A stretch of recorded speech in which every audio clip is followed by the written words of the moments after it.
Let's talk about the confirmation hearings today. General James Mattis, a retired Marine Corps general, is going up to run the Pentagon. And this next gentleman is standing by to talk to us, a member of Armed Services, Senator Roger Wicker. Senator, do you worry that the reception is so warm for this retired Marine Corps general, who, yes, needs a waiver from the House to serve to get beyond the 7-year rule, that the questions won't be as critical as they might be? I don't worry about that. I think Republicans and Democrats, my friends on both sides of the dais, are perfectly capable of asking serious questions. Also, almost all of us have had private conversations now, individual conversations with General Mattis.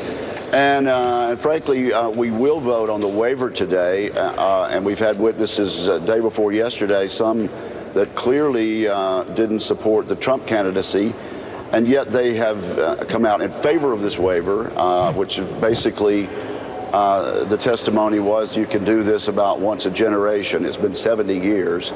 So I think we're going to make that exception in the committee today, and I expect we're going to try to get to the floor soon, and I hope it passes. And I think General Mattis will serve the national security interest of the nation well. As a member of Armed Services, Senator, are you worried about the hit that the intelligence community, the intelligence industry in this country has taken, say nothing of the past couple of weeks, but over just the last 24 hours?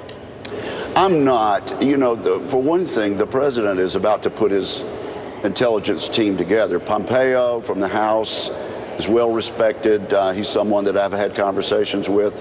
And of course, all of us in the Senate, Republican and Democrat, know Dan Coats well. He's a 3-term veteran. He's a grown-up and he's honest. So I think the president-elect will soon be listening to people that will be able to advise him on ground truth, and so I expect, based on that, we're going to be just fine when it comes to who to listen to in the intelligence community. As you know, I'm talking more, I guess, about morale, about the president being the #1 client of the intelligence industry. It's the career folks, the folks whose names we intentionally do not know, that Donald Trump is going to need, say, if he's challenged in the first 90 days, to give him that honest assessment that only veterans can give him. They've taken a hit. They were the subject of that Nazi Germany tweet yesterday morning. I still, though, say that it'll be a two-way street with Pompeo and Coats. I think they will also be working with the intelligence community. And believe me, there's some people who are very close to me who are part of the intelligence community. So the answer to your question is I don't worry about that. And I think when it's all said and done, morale is going to continue to be good in the intelligence community. And I really wouldn't be surprised if the president comes to rely on them and actually thinks very highly of them after a month or two.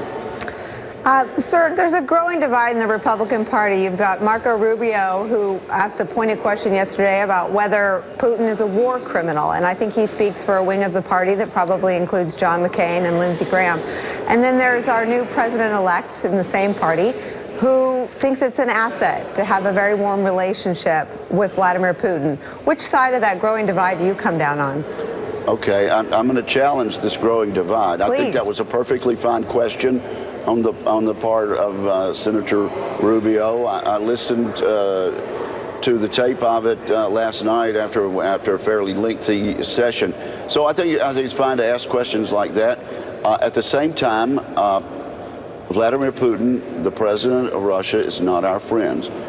Is not our friend. We would like to be friends with the Russian people, and this has been an aspiration of mine as chairman of the Helsinki Commission, as someone who visits Russian parliamentarians. So let me stop you. On a frequent basis. President-elect Trump doesn't talk about the Russian people. I mean, I don't think any American in Congress or among the population would dispute the notion of being friends with the Russian people. But what President-elect Trump talks about is having a warm relationship with Vladimir Putin as an asset to American foreign policy. That's what Marco Rubio and John McCain have challenged.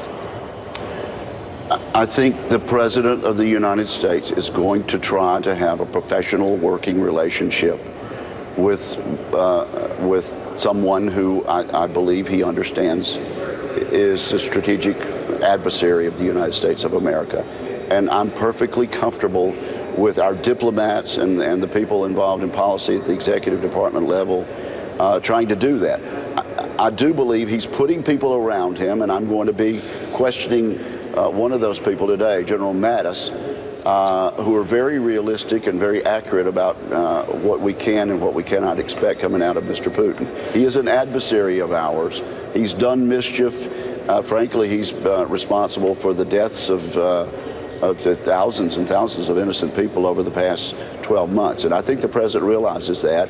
And to the extent that he wants to get along and find areas of common interest, I think any president should be scolded if he or she doesn't want to do that. Senator, as an Air Force veteran, you realize today you'll be placing a lot of trust in the U.S. Marine Corps. Are you comfortable with that? Oh, absolutely. I'm happy to place a lot of trust in all of our branches, and you know, we're all part of the same team. So yes, and this is an outstanding American, an outstanding Marine that will be testifying before us today. And I think everybody in the press corps and the viewing public will know that we have a professional serving us in the Pentagon. Senator Roger Wicker, Republican of Mississippi, I'm watching the gathering in your hearing room now. We're going to thank you and allow you to go take. I need to get in line. Thank you. You go take your seat. Thank you very much. We're about 10 minutes away from starting.